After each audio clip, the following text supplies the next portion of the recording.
하나님 말씀 예레미야 29장 11절에 있는 말씀입니다. 예레미야 29장 11절에 있는 말씀. 여호와의 말씀이니라. 너희를 향한 나의 생각을 내가 아나니 평안이요 재앙이 아니니라. 너희에게 미래와 희망을 주는 것이니라. 아멘. 이는 하나님의 말씀입니다. 우리 앞뒤 좌우로 인사합니다. 나는 행복한 사람입니다. 한 번 더 인사합니다. 행복한 사람이 행복한 사람을 만듭니다. 할렐루야. 우리 성경을 가슴에 품고 진심으로 고백하겠습니다. 이것은 나의 성경책입니다. 나는 이 성경이 말하는 사람이고 이 성경이 말하는 것을 가지고 있으며 이 성경이 할 수 있다는 것을 할 수 있습니다. 오늘 하나님의 말씀을 통해 이 말씀을 깊이 묵상하고 마음속에 받아들여 반드시 변화될 것을 예수님의 이름으로 기도합니다. 아멘. 오늘 하나님이 저나 여러분을 크게 축복해 주실 줄로 믿습니다. 오늘 이 시간이 저나 여러분에게 있어서 최고의 시간이 되기를 주의 이름으로 축복합니다. 우리가 계속해서 믿음으로 항해를 하고 있습니다. 이 믿음의 항해를 통해 2025년 믿음으로 승리하는 삶을 살기 위해 우리가 다시 한번 우리의 신앙, 우리의 믿음을 점검하며 믿음으로 나아가길 원합니다. 우리는 흔히 믿고 싶어도 잘 되지 않습니다 라고 말할 때가 있고 또 그런 이야기를 들을 때가 있습니다. 하지만 솔직하게 우리 양심의 문제로 돌아가 보면 이 말은 옳지 않습니다. 이것을 깊이 바라보면 나는 믿으려 하지 않아요 라고 하는 말과 똑같습니다. 오늘 여러분 속에 있는 불신앙의 문제는 다른 누가 부과할 수 있는 불행이 아니라 스스로 가져온 문제입니다. 중요한 것은 우리의 불신앙이 하나님을 거짓말하는 자로 만들어버린다는 사실입니다. 불신앙은 우리를 향한 하나님의 모든 역사를 부정하는 것이며 하나님의 역사를 부정하는 자에게 하나님의 역사는 일어나지 않는다고 하는 사실입니다. 그러므로 불신앙이야말로 우리의 삶에서 가장 불행한 결과를 가져오는 것입니다. 무서운 것은 이 불신앙은 그렇게 쉽게 눈에 띄는 것이 아니라는 것입니다.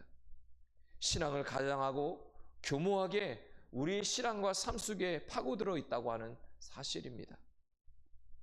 사실 눈에 보이는 적은 그렇게 두려워할 필요가 없습니다. 보이기에 피할 수가 있기 때문입니다. 문제는 교모하게 보이지 아니하는 우리의 불신앙의 문제입니다.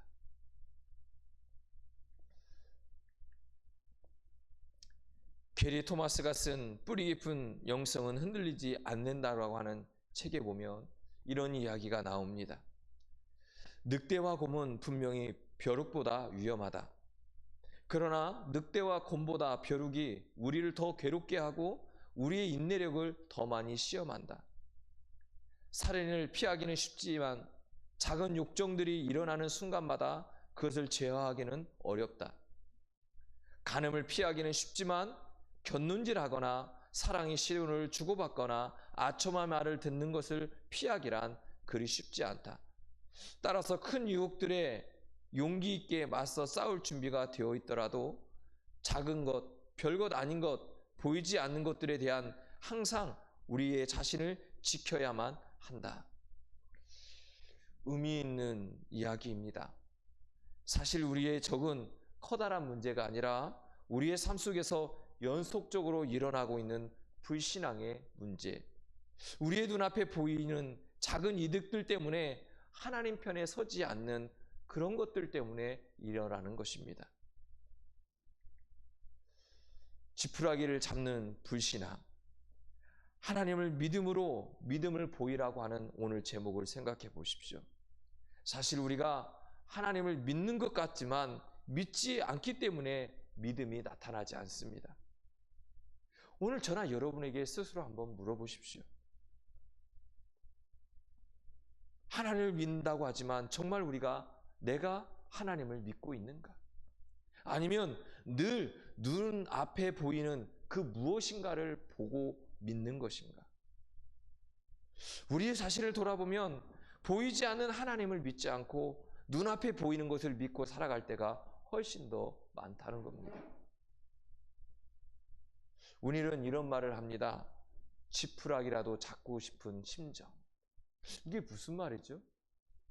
이것은 정말 우리 인생에서 다급한 일이 생겼을 때에 그렇게 믿었던 하나님도 우리의 눈에 보이지 않고 그 주님이 느껴지지 않을 때 눈앞에 보이는 그 지푸라기 한 풀이라도 잡고 싶은 심정이라고 하는 것입니다.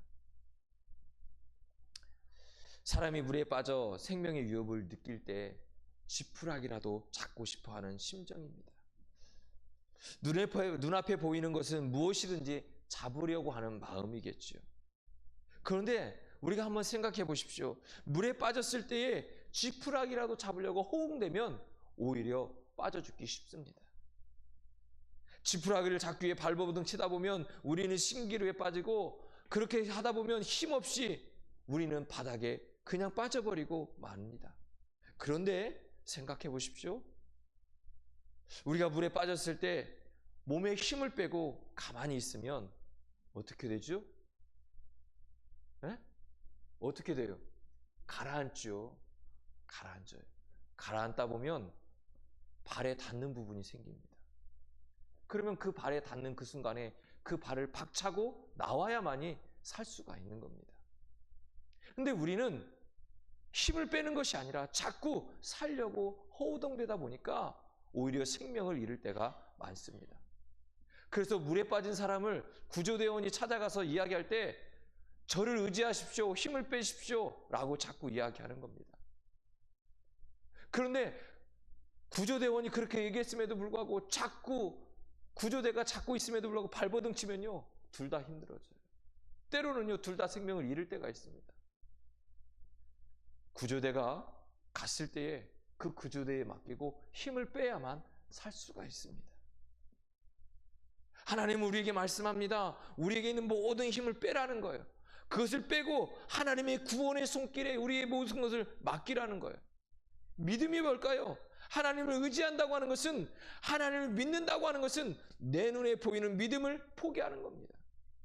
우리는 눈에 보이는 것만 믿으려고 합니다. 보이지 않는 하나님을 우리는 포기할 때가 많습니다.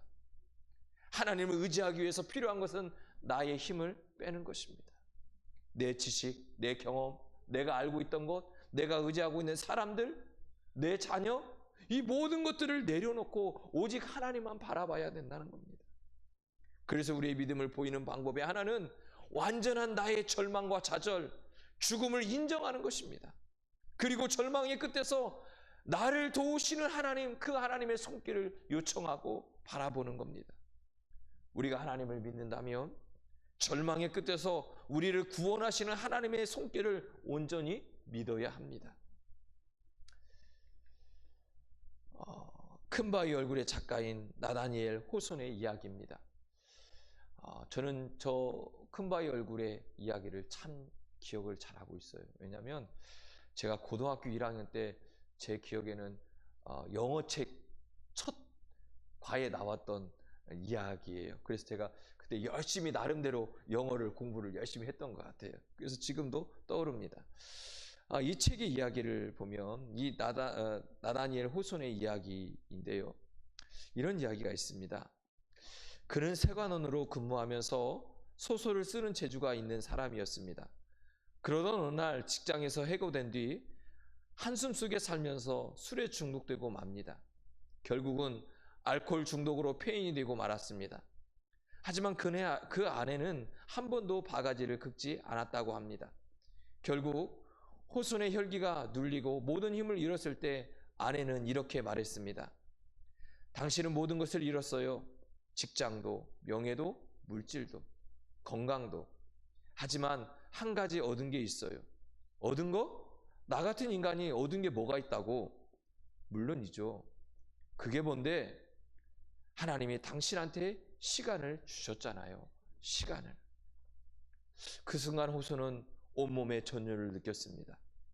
현재 자신이 할 수 있는 일이 아무것도 없다는 것은 절망이 아니라 무한한 시간을 선물로 하나님께 받았다고 하는 사실을.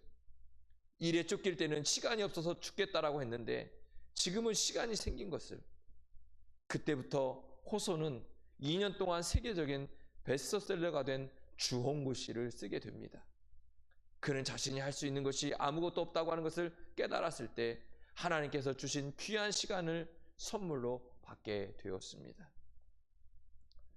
철저하게 깨어진 우리의 삶에서 하나님의 손길을 느낄 때 믿음이 시작되는 것입니다. 오늘 본문 예레미야 29장 11절은 우리에게 말씀합니다. 읽겠습니다.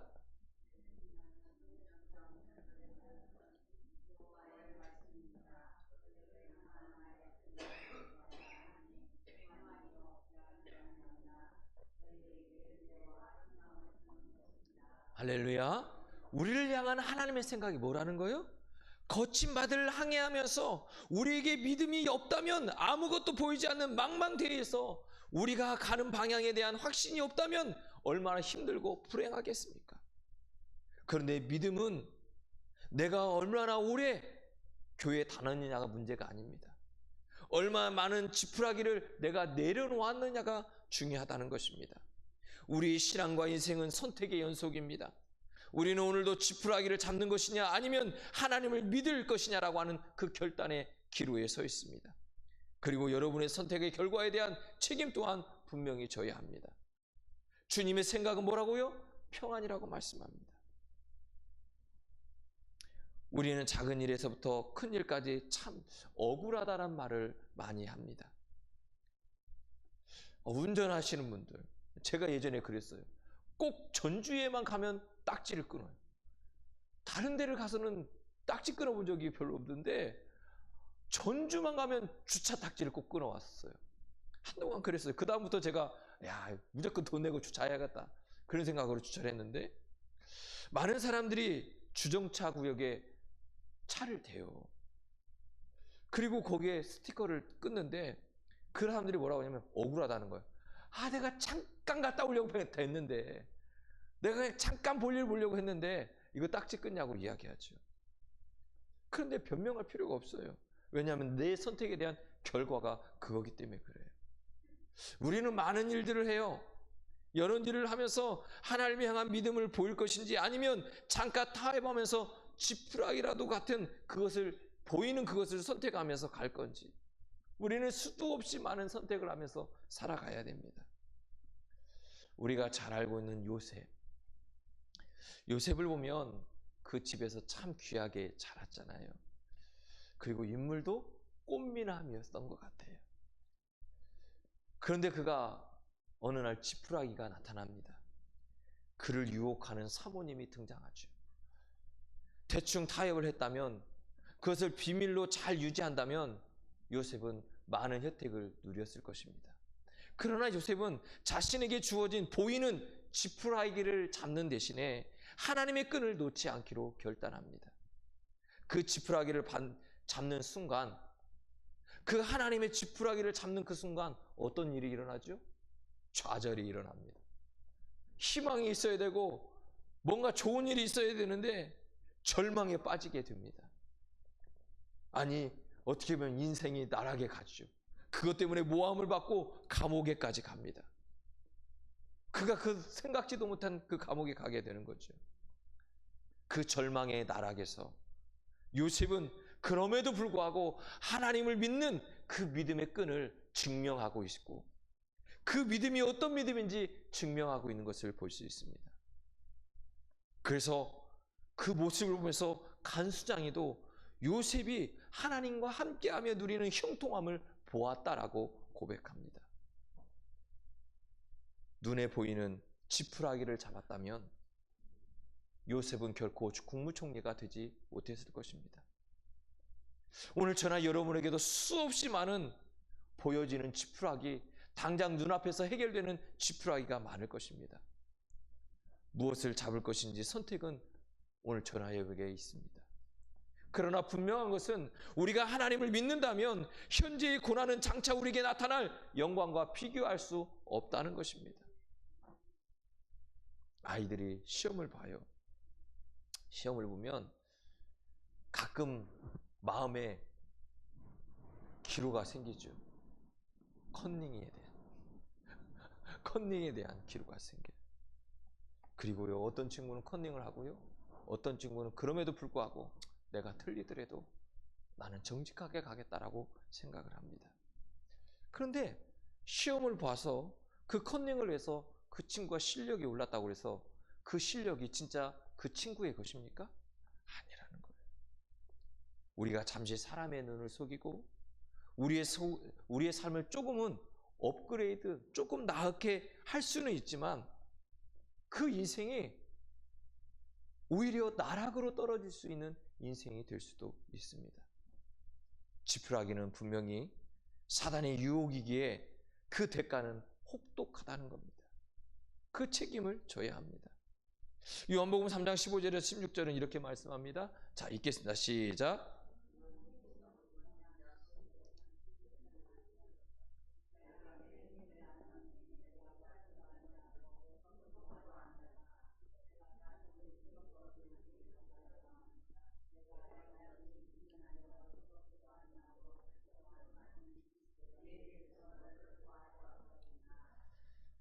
우리는 이 말씀에 오해하면 안 됩니다.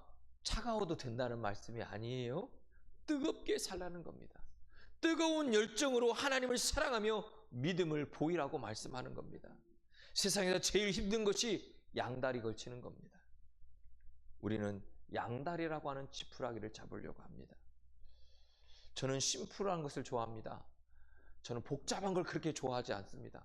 머리가 아프고 고민거리가 너무 많이 생기기 때문에 웬만하면 복잡한 걸 하지 않으려고 합니다. 그리고 복잡한 것을 최대한 단순하게 만들어 갑니다. 하나님 때문에 믿음으로 나의 인생을 결정하고 결단할 때 우리는 원칙을 세워야 됩니다.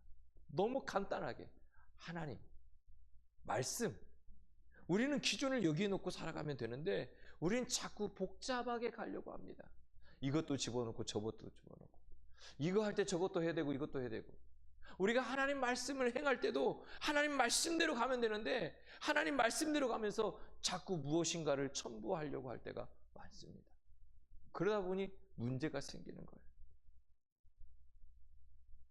진정한 결단은 우리의 고민을 해결해 줍니다. 우리의 고민이 무엇인가라고 하는 것을 분명히 생각해야 돼요. 오늘 본문은 우리에게 분명히 말씀합니다. 여호와의 말씀이니라 너를 향한 나의 생각을 내가 아나니 평안이다. 재앙이 아니라는 거예요. 너에게 미래와 희망을 주는 거라고 말씀하고 있습니다. 그러니까 하나님의 생각은 우리의 믿음을 통해서 우리의 믿음의 삶을 통해서 뭘 주길 원하는 거예요? 평안을 주길 원하는 거예요. 우리의 희망과 미래를 주길 원하고 계시다고 말씀합니다. 당장 우리에게 그 소망을 바라보는 믿음이 없었다면, 아니 우리에게 살아가면서 지금 당장 그 미래가 소망이 희망이 보이지 않는다 할지라도 우리는 하나님을 향한 믿음을 포기해서는 안 됩니다. 천루역정을 쓴 존 버넌에 대한 이 일화가 있습니다. 천루역정의 저자인 존 버넌이 이단으로 몰려 감옥에 갇혔을 때입니다.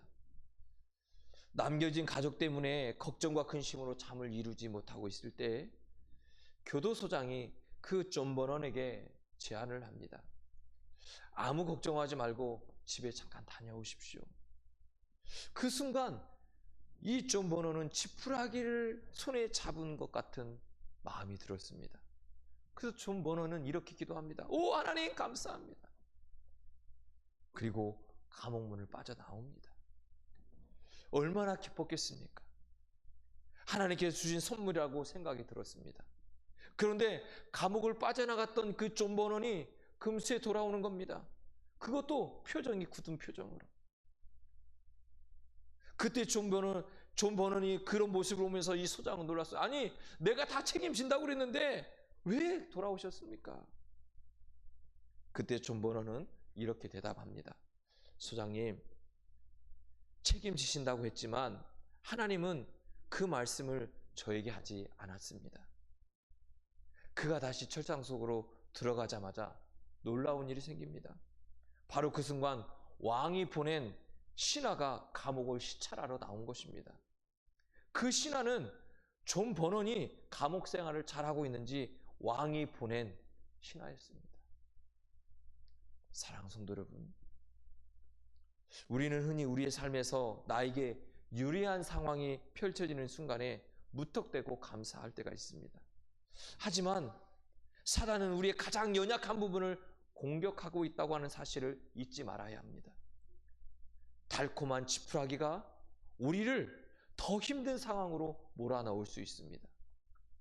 이럴 때 우리가 필요한 것은 하나님을 믿는 믿음입니다.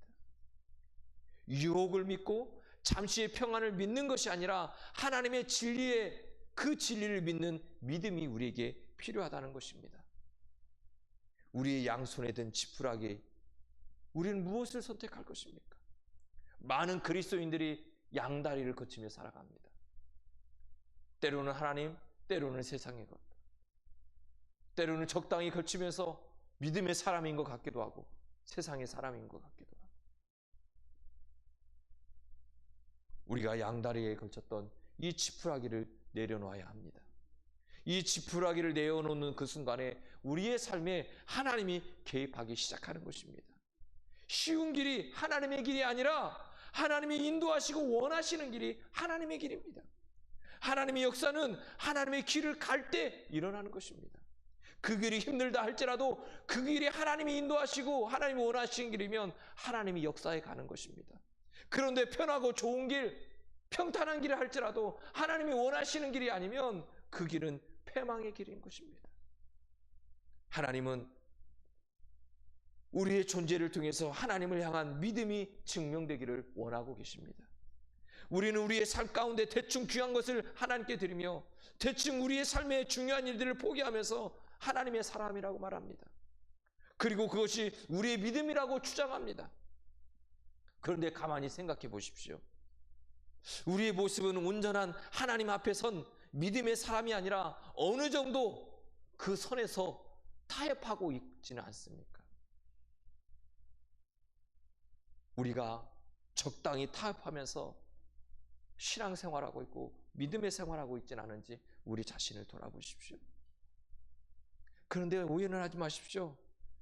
가정에서 여러분이 하고 싶은 것, 누려야 하는 것들을 포기하라는 것, 직장에서 하나님만을 생각하며 무능한 삶을 살아나가는 것, 그런 얘기가 아닙니다. 내가 성경 봐야 되고 내가 기도해야 되고 내가 예배해야 되니까 세상 일을 포기해야 된다? 아니에요. 그런 얘기가 아니에요. 우리가 하나님을 잘 믿고 믿음 생활 잘하고 성경 읽고 예배 생활, 기도 생활 열심히 하면 세상 속에서도 최선을 다해서 살아가는 것입니다. 그래서 우리는 뜨거운 열정을 가지고 살아가는 겁니다. 가장 중요한 인생의 선택은 지금의 삶을 인도하시는 하나님 앞에서 우리에게 주어진 인생을 가장 진지하게 뜨겁게 열정을 가지고 살아가는 것입니다. 한 선교사가 인디언 부락을 찾아다니며 선교하다가 어느 날 인디언 추장을 전도하게 됐어요. 이 인디언 추장이 너무너무 좋은 거예요.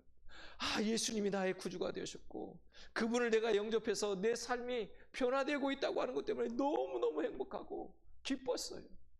얼마 지난 후 선교사님에게 구원받은 것에 대해 감사하기 위해서 사슴 가죽을 가지고 왔어요. 그리고 그 사슴 가죽을 드리면서 선교사님, 우리는 은혜를 입었으면 반드시 갚아야 하기 때문에 이 사슴 가죽을 하나님께 바치기를 원합니다. 선교사는 이렇게 이야기합니다. 미안합니다. 하나님은 사슴 가죽을 쓸 수가 없습니다. 그러다 인디언 추종은 실망하면서 돌아가더니 얼마 후에 100마리를 가지고 찾아왔습니다. 선교사님, 이것은 나와 아주 중요한 사람만 타고 다니는 귀한 말인데 이 말을 하나님께 바칩니다. 선교사는 죄송합니다. 하나님께서는 이 말을 받으실 수가 없습니다. 추장은 더욱더 낙심했어요.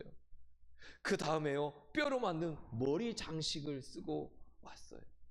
그리고 그 머리 장식을 선교사님에게 보여주는 거예요. 그러니까 왜 이것을 들고 왔습니까? 라고 선교사가 물어요. 그랬더니 이렇게 얘기해요. 이 장식은 추장의 상징으로서 나의 권위와 명예까지도 다 주님께 바친다는 마음의 표현입니다. 내가 이렇게 하는 이유는 그분이 나를 구원하셨기 때문입니다.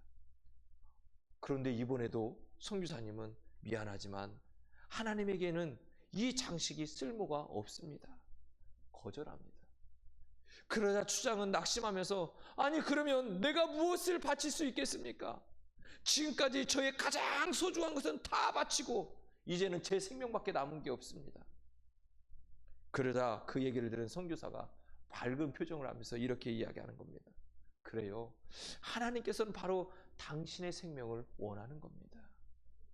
그리고 성경을 펴서 그 추장에게 보여줍니다. 잠언 23장 26절, 내 아들아 내 마음을 달라. 하나님을 믿는 믿음으로 믿음을 보여야 합니다. 하나님을 믿는다고 하면서 지푸라기를 잡고 살아가는 우리의 모습, 하나님을 믿는다고 하면서도 늘 결정적인 순간에 양다리 걸치고 이해득실을 따지는 우리의 모습, 이 모습들이 하나님을 거짓말쟁이로 만드는 거예요.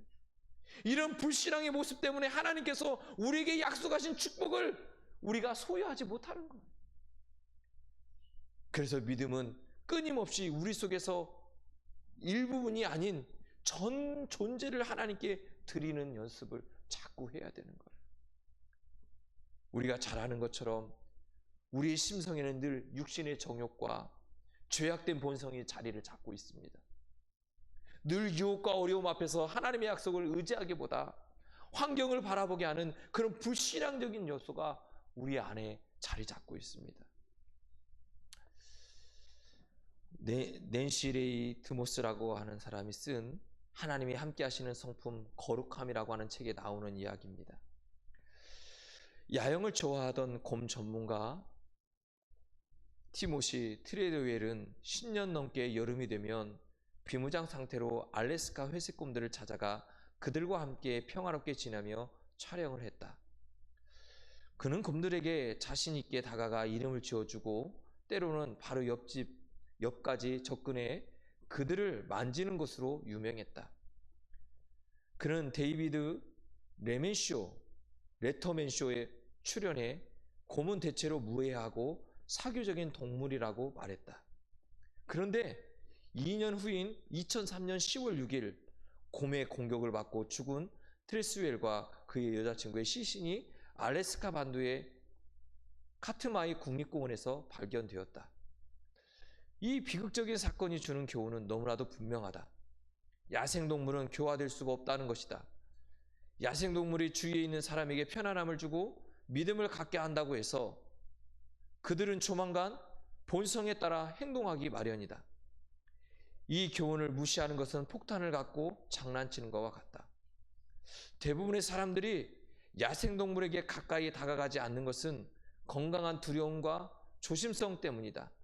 그렇다면 야생동물보다 훨씬 더 치명적인 죄에 가까이 가면서도 살아남을 수 있다고 생각하는 이유는 무엇일까? 어떤 죄는 무해하다라는 무의식 때문일지도 모르겠다. 몇 년 동안 죄와 함께 놀았지만 한 번도 심하게 물린 적이 없다면 더욱 그럴 것이다. 이 책에 주는 교훈은 분명합니다. 죄는 죄입니다. 그 죄가 크건 작건 문제되지 않습니다. 아무리 작아도 죄는 죄입니다. 죄는 우리가 결코 이기거나 제어할 수 있는 것이 아닙니다. 죄를 짓고도 하나님께서 여러분을 그냥 두시기 때문에 안전하다라고 착각하지 마십시오. 죄의 결과는 분명합니다.